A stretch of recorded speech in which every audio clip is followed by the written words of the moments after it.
Okay. For you, Aron, if evolution explains the origins of our morality, does that mean that our morality is hardwired into us? If so, does that imply that morality can, to an extent, be considered objective? And if that's correct, to what extent can social pressures or norms affect our morality? Okay. Well, I'd intend to explore this a little bit more in depth, but we have calls coming in. So, It'll take a while before they get queued. As far as whether morality is hardwired into us, I think it's an easily verifiable fact that empathy is largely hardwired into us, or at least most of us. But the problem with it being objective is that variety happens in any population, and there are going to be deviant behaviors. In some degree, all of us exhibit deviant behaviors, probably in every possible direction. So I can't say that anything is hardwired. What is hardwired today, or what seems to be dominant in the population, might completely change if the factors change sufficient to make it so. The next question was that he asked in there. What was the other one? Whether or not it was objective, and if it was, to what extent does social pressures and norms affect it? Okay, well then I think we're done with that one. Go on to yours.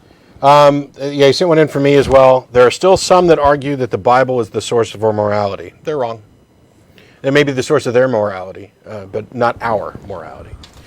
When it's pointed out to these people that the hideous moral code contained in the Old Testament, particularly Leviticus and Deuteronomy, they claim that all changed with Jesus' death, and that the New Testament contains an updated moral code. Obviously, this proposition ignores the Ten Commandments still apply, and that it's the same God. Also, there's nothing in the Bible to indicate that God has changed his mind, and of course, there's Matthew 5:17 and 18. Could you comment on the idea that Jesus changed the divine moral code, and that the code is contained in the New Testament?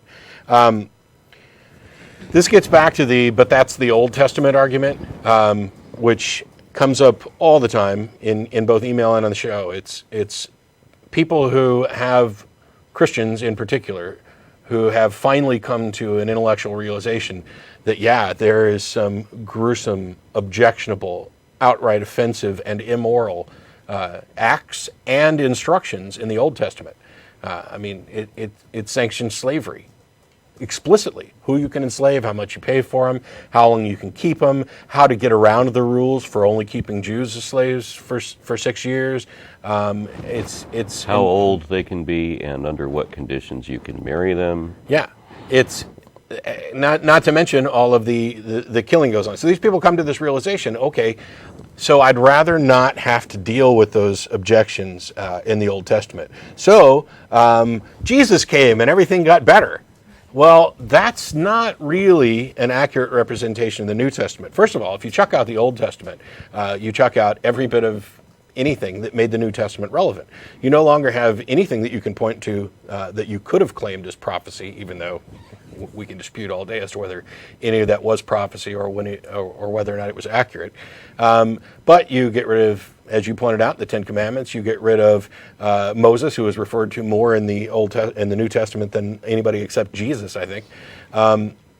The traditional Christian Orthodox thing is that, our claim is that Jesus didn't circumvent the law. He fulfilled the sacrificial law, which was, he became the ultimate sacrifice. And so it was only those sacrificial laws that he supposedly eliminated, which means that everything else of the 613 commandments that would apply to Jews, etc., are still in there. I tend to find it incredibly dishonest, and the biggest reason is one that you pointed out. You're talking about the same God. You're talking about, and they'll profess all day long, it's the same one. You lose your creation story when you chuck out the Old Testament as well. And if you have the same God, please tell me what was wrong with him in the first go-round. Did he get better? I'm also curious, if we absolutely have to stick with the Ten Commandments as being the sole source of morality, then we have one list in Exodus 20, we have another one in Exodus 34, and only the first two are repeated in both sets, and only the second set is actually referred to by the Bible as the Ten Commandments. So can you tell me a yes or no question? Are you required to observe the Feast of the Unleavened Bread? And are you prohibited from boiling a baby goat in its own mother's milk? Not only that, but I'd argue that the New Testament is not an improvement. yeah, it's not right. It's got nice things in there, about turning the other cheek and trying to forgive people. It's got tons of bad advice. As a matter of fact, if you go over to the wiki at ironchariots.org, you can find my deconstruction of the entire Sermon on the Mount there. But the New Testament is where we get this incredibly offensive idea of eternal punishment for finite crimes. That doesn't exist in Judaism because it's not a prevalent theme in the Old Testament or the Jewish Bible. And if I can go on about this one more time, I mean, a lot of Christians will have this problem where they say that you have to observe the Ten Commandments in order to determine whether or not you're going to get into heaven. But the criteria is not that. What was laid out by Jesus, according to the New Testament, was literally gullibility. You have to believe. A defiance of the very first commandment. Thou shalt have no other gods before me.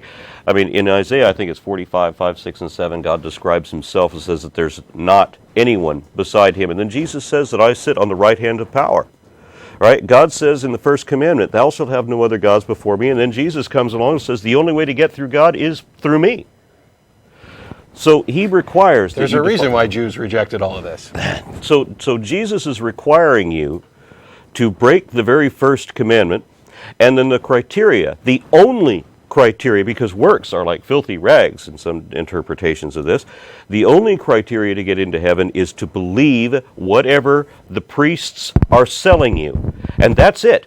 Works don't matter. Works don't count. Blind, unquestioning gullibility is the only thing that's going to get you into heaven, because it does not matter how wonderful you are. If you didn't believe that Jesus was your Savior, then Jesus himself is going to be running you through the winepress of sinners, as he describes in Revelations. It's Jesus is doing the punishing here. And he's punishing only those who don't believe him, only because they don't believe him. It does not matter what else you do. So all these people that tell me that, well, this is the moral high ground, no, it's not. It's not remotely.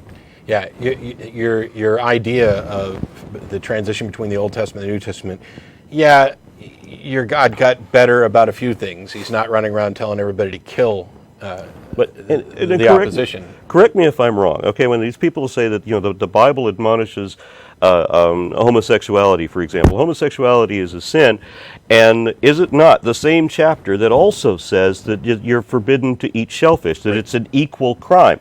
Well, how can people sit there in this moral high ground at Red Lobster and bash on the homosexuals? Sorry, it's a hypocrisy. Yep, absolutely. We're going to try and get through some more calls now. We got them queued up. We've got Ed. No, we don't. We don't have Ed. We had Ed in Austin, who had asked, have you heard about the recent discovery that the pyramids were built by paid laborers and not slaves? No, I hadn't heard that. He said, and not slaves, as the Bible claimed. Not only have I not heard that, it doesn't matter because the Bible doesn't mention pyramids at all. It does hold that the Israelites were enslaved in Egypt. It doesn't say that they built the pyramids. However, modern archaeological evidence has pretty much demonstrated that that's just not true. They never were slaves in Egypt. And even if it was true that they were slaves in Egypt, I mean, we have the what was it, the ninth commandment, Timothy? I can't remember which one it was now. That thou shalt not steal, right? And then you've got Exodus, where it's telling the Jews to borrow from their neighbors money and goods and livestock, and we'll bring them back in 40 years. Yeah.